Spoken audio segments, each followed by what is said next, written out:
I have a great time with my life, and I want to share it. I love living. I think that's infectious. It's something that you can't fake.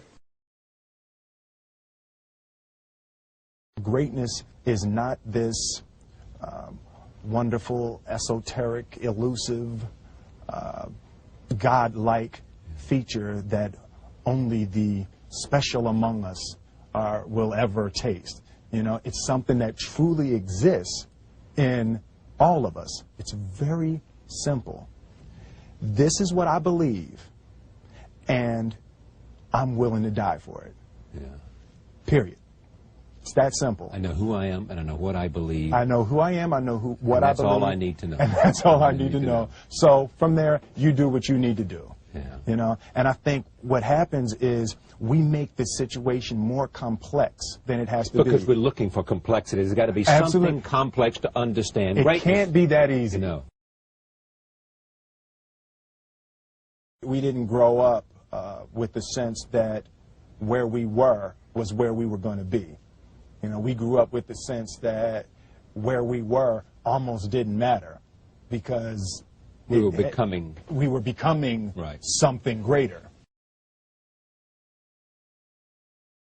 The separation of talent and skill is one of the greatest misunderstood concepts for people who are trying to excel, who have dreams that want to do things. Talent you have naturally. Skill is only developed by hours and hours and hours of beating on your craft. I've never really viewed myself as particularly talented. Where I excel is ridiculous, sickening work ethic. You know, while the other guy's sleeping, I'm working. While the other guy's eating, I'm working. There's no easy way around it. No matter how talented you are, your talent is going to fail you if you're not skilled. Mm-hmm. You know, if you don't study, if you don't work really hard and dedicate yourself to being better every single day, mm-hmm. you'll never be able to communicate with people, with your artistry, the way that you want. So the only thing that I see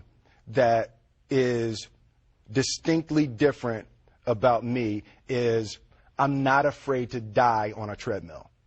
You might have more talent than me, you might be smarter than me, but if we get on the treadmill together, right, there's two things. You're getting off first, or I'm going to die. It's really that simple. One summer, his dad tore down a brick wall on the front of his business and told 12-year-old Will and his 9-year-old brother to rebuild it, a job they said was impossible. It took them a year and a half, but they did it. And he said, now don't you ever tell me it's something that you can't do. You don't try to build a wall. You don't set out to build a wall. You don't say, I'm going to build the biggest, baddest, greatest wall that's ever been built. You don't start there. You say, I'm going to lay this brick as perfectly as a brick can be laid. Yeah. And you do that every single day. And soon you have a wall. And soon you have a wall.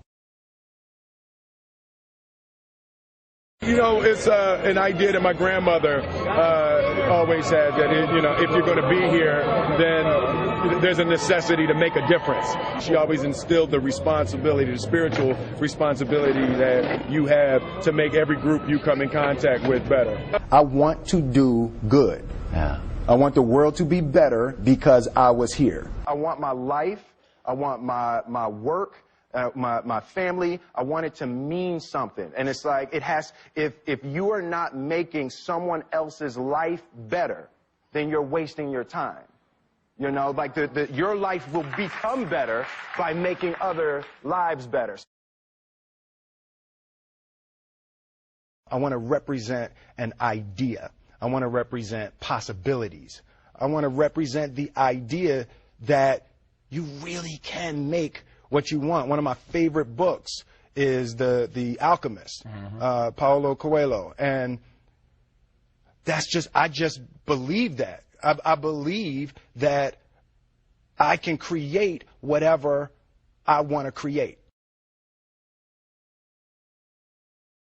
The first step before anybody else in the world believes it is you have to believe it.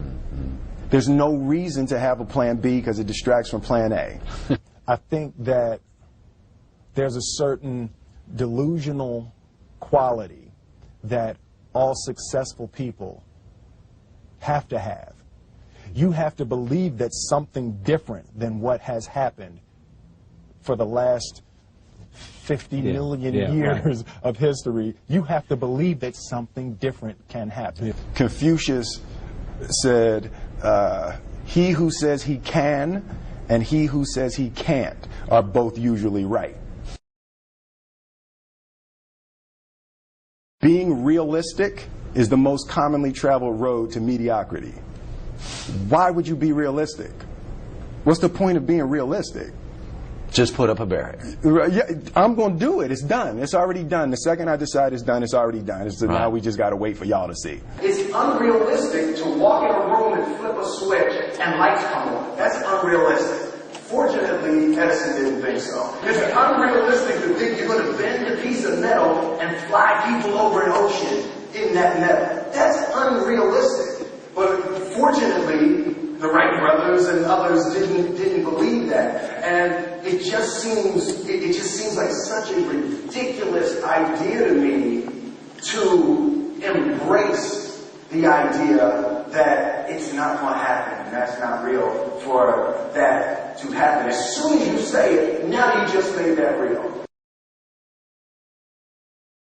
Our thoughts, our feelings, our dreams, our ideas are physical in the universe.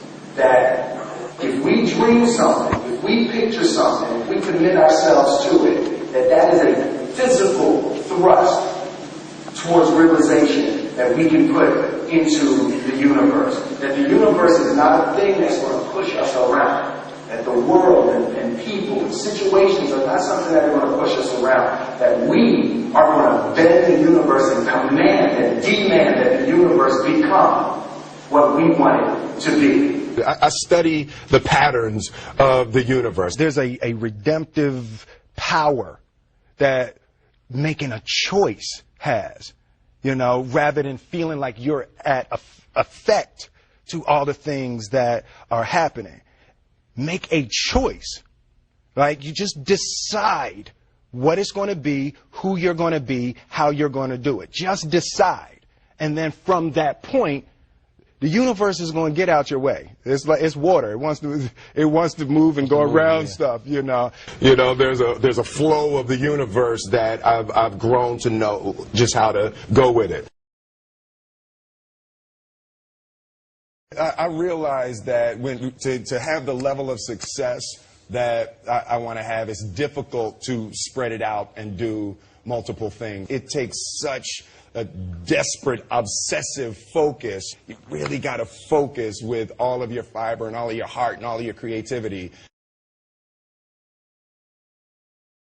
I'm motivated by fear. Fear. You know? Fear of what?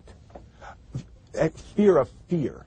I hate being scared to do something. And I think what developed in my early days was the attitude that I started attacking things that I was scared of. It was Franklin Roosevelt said the only fear you have to fear is fear itself. Absolutely. Remember that? Absolutely. Yeah. You can't be scared to die for the truth. The truth is the only thing that's ever going to be constant. Don't ever let somebody tell you you can't do something. Not even me. All right? All right. You got a dream, you got to protect it. People can't do something themselves. They want to tell you you can't do it.